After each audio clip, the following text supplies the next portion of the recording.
Et on se retrouve aujourd'hui dans le livre des Juges, au chapitre 11. La dernière fois, on avait vu les 11 premiers versets et on avait commencé à faire connaissance avec ce personnage, Jephthé, un déshérité, déshérité par ses frères, avec, on a vu aussi la complicité des gens de la ville. Un homme né d'une prostituée, déshérité, rejeté, qui a rassemblé autour de lui ceux qui ont bien voulu le suivre, et qui est devenu un homme de guerre,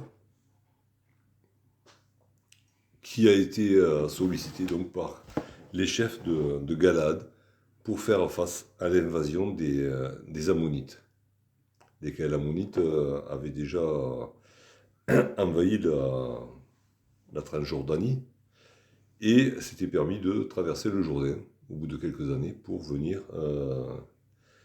envahir Israël sur sa terre de Canaan. Et donc on va lire à partir du verset 12 jusqu'au verset 28. Jephthé envoya des messagers au roi des fils d'Ammon pour lui dire : Qu'y a-t-il entre moi et toi, que tu viennes contre moi pour faire la guerre à mon pays ?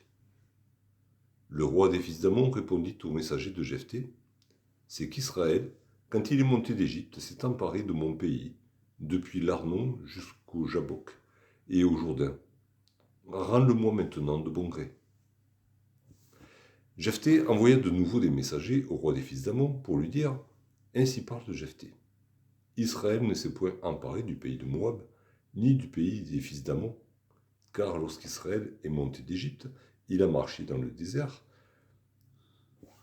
jusqu'à la mer Rouge, et il est arrivé à Kadès. Alors Israël envoya des messagers au roi d'Édom pour lui dire : Laisse-moi passer par ton pays. Mais le roi d'Édom n'y consentit pas. Il en envoya aussi au roi de Moab, qui refusa, et Israël resta à Kadès. Puis il marcha par le désert, tourna le pays d'Édom et le pays de Moab, et vint à l'orient du pays de Moab. Ils campèrent au-delà de l'Arnon, sans entrer sur le territoire de Moab, car l'Arnon est la frontière de Moab. Israël envoya des messagers à Sion, roi des Amoréens, roi de Hesbon, et Israël lui dit : Laisse-nous passer par ton pays jusqu'au lieu où nous allons. Mais Sion n'eut pas assez confiance en Israël pour le laisser passer sur son territoire. Il rassembla tout son peuple, campa à Jahatz et combattit Israël. L'Éternel, le Dieu d'Israël, livra Sion et tout son peuple entre les mains d'Israël, qui les battit. Israël s'empara de tout le pays des Amoréens établis dans cette région. Ils s'emparèrent de tout le territoire des Amoréens, depuis l'Arnon jusqu'au Jabbok, et depuis le désert jusqu'au Jourdain. Et maintenant que l'Éternel, le Dieu d'Israël, a chassé les Amoréens devant son peuple d'Israël, est-ce toi qui aurais la possession de leur pays ? Ce que ton Dieu Kémosh te donne à posséder, ne le posséderais-tu pas ? Et tout ce que l'Éternel, notre Dieu, a mis à notre possession, devant nous, nous ne le posséderions pas. Vaux-tu donc mieux que Balak, fils de Tsippor, roi de Moab ? A-t-il contesté avec Israël, ou lui a-t-il fait la guerre ? Voilà 300 ans qu'Israël habite à Hesbon et dans les villes de son ressort, à Aroer et dans les villes de son ressort et dans toutes les villes qui sont sur les bords de l'Arnon. Pourquoi ne les avez-vous pas enlevés pendant ce temps-là ? Je ne t'ai point offensé, et tu agis mal avec moi en me faisant la guerre. Que l'Éternel, le juge, soit aujourd'hui juge entre les enfants d'Israël et les fils d'Ammon. Le roi des fils d'Ammon n'écouta point les paroles que Jephthé lui fit dire.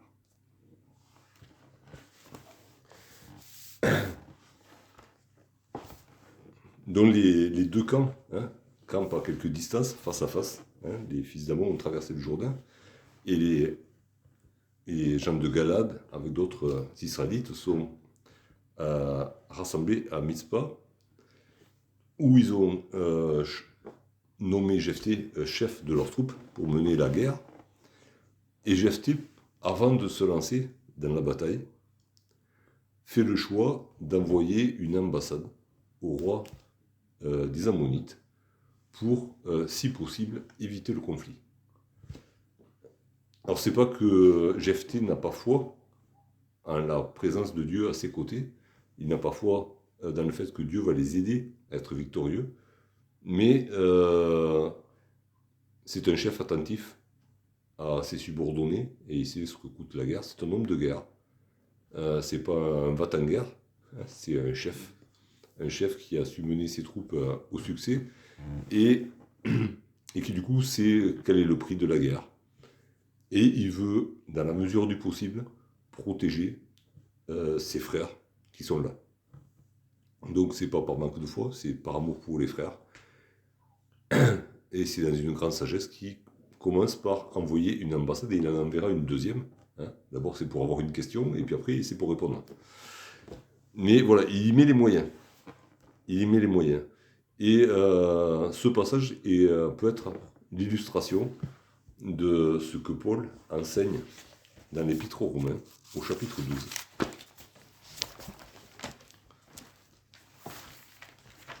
Des fois, on cherche des illustrations pour illustrer certains enseignements qui sont donnés. Je pense que c'est le comportement de Jephthé illustre très bien cet enseignement de Paul, Romains 12, à partir du verset 17.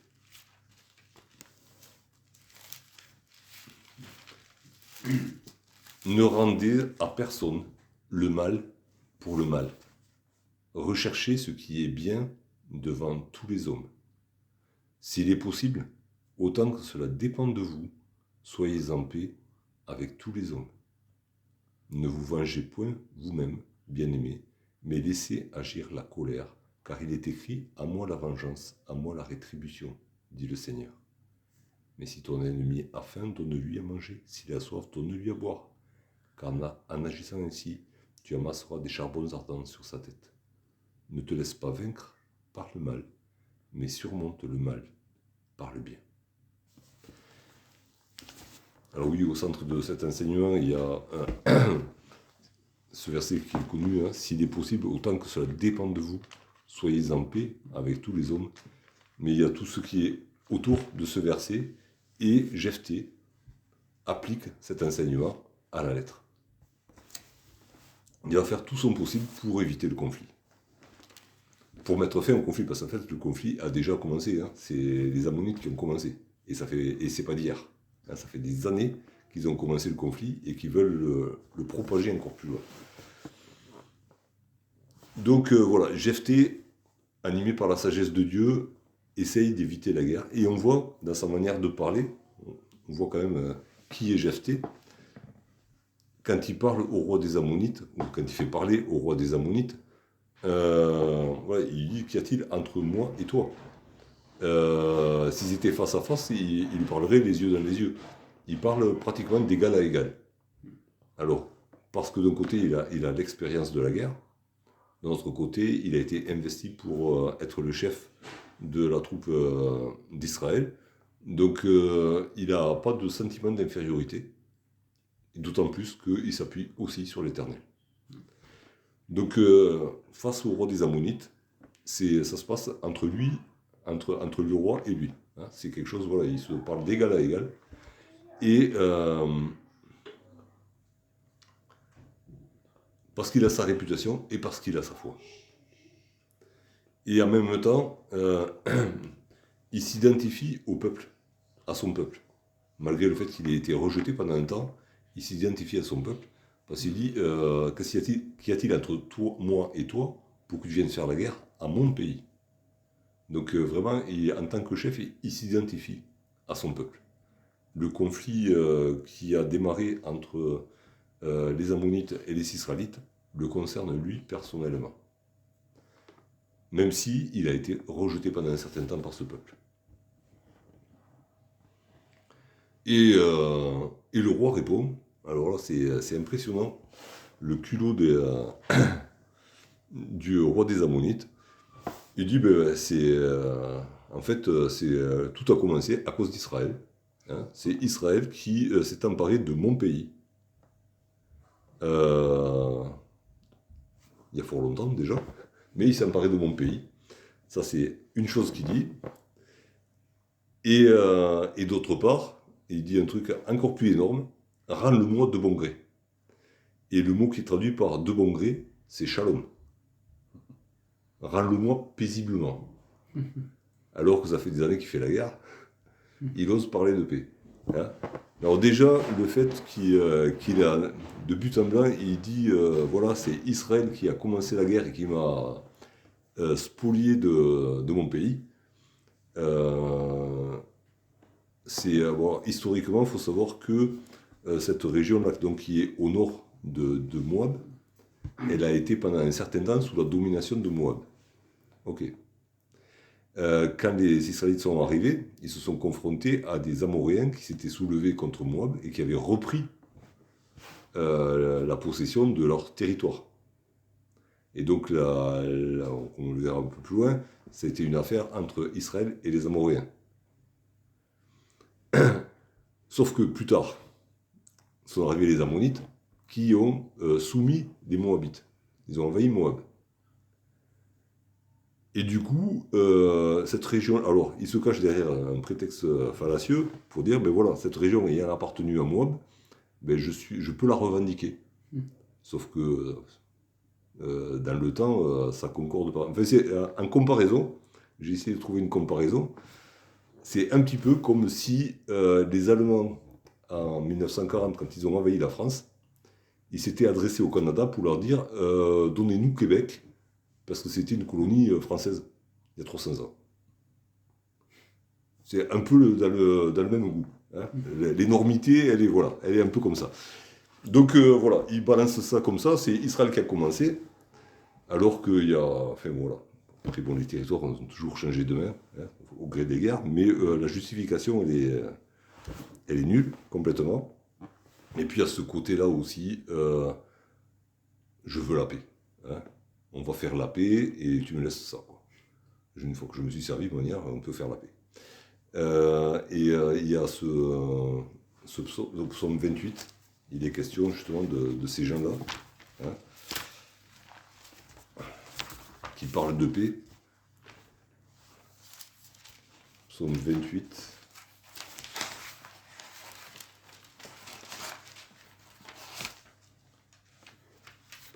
Et au verset 3, ne m'emporte pas avec les méchants et les hominiques qui parlent de paix à leur prochain et qui ont la malice dans le cœur. Le roi des Ammonites, il parle de paix et en fait c'est juste pour faire valider ses conquêtes. Hein, voilà, on va faire la paix une fois que je me suis bien servi. Toute personne, toute ressemblance avec des personnes ayant existé, voilà. On va pas parler politique, mais c'est comme ça. Mais surtout, n'oublions pas que l'ennemi de nos âmes utilise les mêmes stratagèmes. Hein. Des mensonges pour justifier des manœuvres d'invasion dans nos vies, dans nos familles, dans l'Église. Et puis des promesses de paix. Hein. Mais à quel prix? Hein. On est pacifique, on ne va pas chercher les conflits, mais on se fait envahir par le monde, par la pensée de ce monde, par les manœuvres et les ruses du diable. Donc méfions-nous de l'ennemi qui utilise toujours ces mêmes ressorts. Hein. On a besoin de sécurité et de paix, ben, il va nous présenter de la paix à son prix. Voilà. Hein. La guerre a un prix, mais la paix a aussi un prix, surtout la paix que propose le monde. Hein. Ce n'est pas la paix de Jésus. Quand Jésus dit « donne la paix, je vous donne la paix, je vous donne la paix, je ne vous donne pas comme le monde la donne ». Elle est gratuite, la paix de Jésus. La paix du monde, elle est toujours payante. Très chère. Donc voilà, Jephthé reçoit la réponse. Et il ne s'énerve pas tout de suite. Il envoie sa réponse au roi. Hein, il envoie de nouveau des messagers. Et il établit la vérité. Face au mensonge, la réponse, c'est la vérité. Il commence par dire, ben voilà, non, en effet, contrairement à ce que tu dis, Israël n'a agressé aucun peuple en sortant d'Égypte. Israël a été agressé, Israël a été contrarié dans son cheminement, mais Israël n'a porté la guerre nulle part, jusqu'à ce qu'il arrive en Canaan. Donc Israël n'a envahi ni Moab, ni le pays des Ammonites. Et puis il raconte le parcours, le parcours d'Israël. Israël est sorti d'Égypte, il a marché dans le désert jusqu'à la mer Rouge, et après la mer Rouge, et est arrivé à Kadès. Entre-temps, il y a eu l'épisode avec les Amalécites. Mais ce sont les Amalécites qui sont venus attaquer Israël. Ouais, c'était un désert avec des nomades dedans, ok, qui ne voyaient pas de très bon oeil d'autres nomades arriver, mais il n'y avait pas un désir de conquête. Ils étaient en chemin. Et ensuite, Israël est arrivé aux portes du pays d'Édom, donc au sud de Canaan, et ils ont demandé le passage, il leur a été refusé. Ils ont demandé à Moab, Moab a refusé. Et du coup, ils ont contourné et Édom et Moab. Au passage, quand même, le roi de Moab a fait ses manœuvres de séduction, parce que Balak n'a pas pu maudire le peuple. Il a envoyé la séduction pour détruire une partie du peuple. Et, contournant Moab, ils sont arrivés aux portes de ce territoire qui est contesté maintenant, qui était sous la domination des Amoréens. Et le récit nous en est donné dans le livre des Nombres. Moïse a envoyé des émissaires pour demander au roi de laisser passer le peuple, laisser traverser le pays par la route royale, sans sortir ni à droite ni à gauche, sans même se ravitailler au puits des Amoréens. Donc c'était quand même, ça faisait des kilomètres et des kilomètres, quoi. Il fallait assurer l'intendance pour traverser tout, ou alors acheter, mais ne pas aller se servir comme ça. Il a fait une proposition en bonne et due forme, quelque chose qui aurait pu être acceptable, mais le roi, forcément, comme dit Jephthé, ils se sont dit, on les laisse rentrer, est-ce qu'ils vont vraiment faire ce qu'ils font, ce qu'ils disent? Ils ont fait le choix de ne pas accepter la proposition et de déclencher la guerre. Ils l'ont perdu. Ils l'ont perdu et du coup, ça a déclenché, leur défaite complète a déclenché la conquête de leur territoire. Ce qui n'était pas prévu au programme. Mais Dieu était avec son peuple, l'a protégé et de fil en aiguille, ça a donné que ce territoire-là est devenu territoire d'Israël. Et c'est là que se sont établis 2000 tribus de Manassé, Gad et Ruben. Voilà.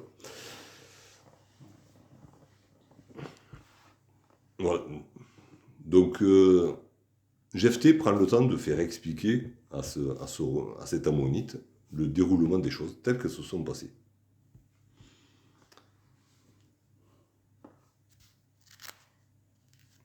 Et déjà, il fait intervenir le nom de l'Éternel.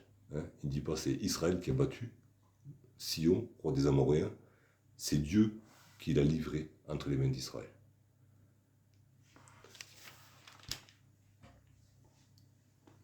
Et du coup, ayant introduit Dieu dans l'équation, au verset 24, il dit, écoute, voilà, notre Dieu nous donne le territoire qu'il a choisi pour nous, et ton Dieu qui est moche, il t'a donné un territoire, profite-en. Alors, il faut savoir que Kémosh, c'est une divinité moabite, et que donc les Ammonites ayant envahi Moab, ils ont fait ce que font tous les envahisseurs à l'époque, ils prennent le dieu local, pour dire, voilà, ils le font prisonnier, pour montrer leur supériorité, et puis, puisque c'est le dieu de la terre en question, ils disent, voilà, on le garde, il nous sera favorable pour gérer la nouvelle conquête. Et là, on peut se poser des questions. Est-ce que Jephthé se laisse influencer par la pensée de l'époque, où à chaque terre correspond un dieu? On verra, ça on le voit aussi dans l'histoire d'Israël, quand les Syriens veulent envahir Israël, ils disent le dieu d'Israël c'est un dieu de montagne, alors que nous on a un dieu de plaine. Alors, forcément on se fait étriller quand on va dans les montagnes. est-ce que Jephthé se laisse envahir par la pensée du monde et qui lui dit voilà, mais écoute, toi, va avec ton Dieu dans la terre qui est à ton Dieu, nous on reste dans notre terre avec notre Dieu, puis voilà. Je sais pas, je pense pas. Il y a quand même derrière l'idée qu'on retrouve ailleurs, c'est que Dieu place chaque peuple où il veut sur la terre. Ça, c'est une ligne directrice dans l'histoire d'Israël. Dieu a placé les peuples à certains endroits. Il a dit, tu n'attaqueras pas ce peuple-là, c'est ton frère. Donc tu vas le laisser dans son territoire. Après, vu son comportement derrière, peut-être des fois, le jugement sera changé. Mais dans un premier temps, c'est ton frère, tu ne vas pas envahir son territoire, je lui ai donné cette terre. Elle est à lui. Donc c'est Dieu qui partage la terre entre les hommes. C'est Dieu qui donne à chaque homme sa place sur la terre. Et je pense que Jephthé le savait bien. Sauf que il y a ce côté qu'on retrouve dans les proverbes où on a une chose et son contraire. Hein. Et dans le livre des proverbes, on a le chapitre 26, on va y aller à 2 reprises. D'abord au verset 5.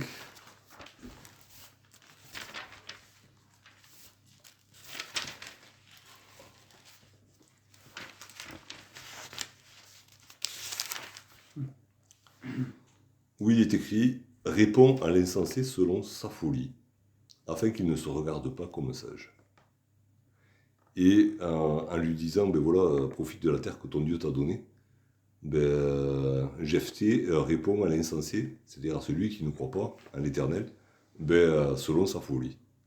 Il dit, voilà, puisque chez toi on parle comme ça, je te parle comme ça. Et tant pis pour toi. En gros, hein, il y a ce côté-là. Et puis, ça c'est le premier argument que présente Jephthé. Hein. Les territoires sont donnés par Dieu, hein, ou par les dieux, si tu veux, toi, roi des Ammonites. Si tu veux dire les dieux, dis les dieux, si tu veux. Allez. Mais du coup, du moment que Dieu nous a donné déjà ce territoire, il n'est pas pour toi. D'ailleurs, pour surenchérir, on peut dire que Kémosh, dieu des Moabites, n'avait pas aidé les Moabites à garder ce territoire, puisque les Amoréens l'avaient pris. Hein, voilà. Donc il dit, ton Kémosh, il t'a donné Moab, mais il n'a pas pu te donner un pays qu'il n'a pas su défendre. Donc vas-y, rentre chez toi. Deuxième argument qu'il présente, c'est que Balak, lui-même, roi de Moab, dont le peuple avait été dépossédé de ce territoire-là par les Amoréens, n'a pas contesté la possession de ce territoire avec Israël à l'époque. Il n'a pas cherché à le reprendre, il n'a pas négocié quoi que ce soit, il a laissé faire Israël, il n'a rien dit. Il a dit, est-ce que toi, tu te crois supérieur en force et en sagesse à cet homme-là qui ne l'a pas fait à l'époque? Et puis, le troisième argument qu'il présente, c'est, mais attends, ça fait 300 ans, et ça c'est à la louche. Hein. 300 ans à la louche, ça fait peut-être plus longtemps encore. Ça fait 300 ans qu'on est installé, et c'est maintenant que tu te réveilles. Et tout ton peuple avant n'a jamais rien dit. Et tu trouves que c'est logique de le revendiquer maintenant. Troisième argument. Et là, c'est Proverbe 26, mais le verset 4, du coup. Ne réponds pas à l'insensé selon sa folie, de peur que tu ne lui ressembles toi-même. Ok. Donc là, il ne rentre pas dans le jeu de l'ennemi. Face au mensonge, il dit la vérité. Et il présente des arguments solides, des arguments vérifiables, et auxquels le roi des Ammonites n'a aucune réponse. Hein. Il ne va pas argumenter derrière, parce qu'il n'a aucun argument valable à présenter.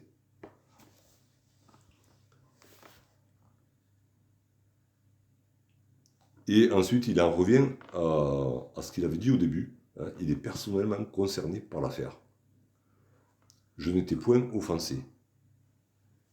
Et il y a peut-être des arriérés entre eux, dans ces expéditions guerrières. Il y avait peut-être eu un accord entre Jephthé et le roi des Ammonites. Il n'était pas allé à l'encontre des intérêts des Ammonites. Ils s'étaient tournés vers d'autres peuples, sûrement pour faire ces rapines. Mais voilà, je ne t'ai pas offensé, je n'ai jamais rien fait contre toi. Et tu agis mal avec moi en me faisant la guerre. Alors, le roi des Ammonites, encore une fois, n'est pas allé faire la guerre à Jephthé, il est allé faire la guerre à Israël. Mais là, Jephthé est dans son rôle de capitaine et il fait un avec son peuple. Et il en appelle à Dieu. Le Dieu qui surnomme le juge. Hein, que l'Éternel le juge. Et il n'y en a pas d'autre. Dans la bouche de Jephthé, il y a un seul juge. Un seul juge, c'est l'Éternel. Là, il n'est plus question de Kémosh. Hein, Kémosh, il est rentré à la niche. Mais alors que l'Éternel le juge soit aujourd'hui juge entre les enfants d'Israël et les fils d'Ammon. Et là, encore une fois, il joue toujours sur les deux tableaux. Et il est confronté directement au roi des Ammonites et en même temps pleinement partie prenante du peuple d'Israël. Et là, il demande l'intervention de Dieu entre les deux peuples.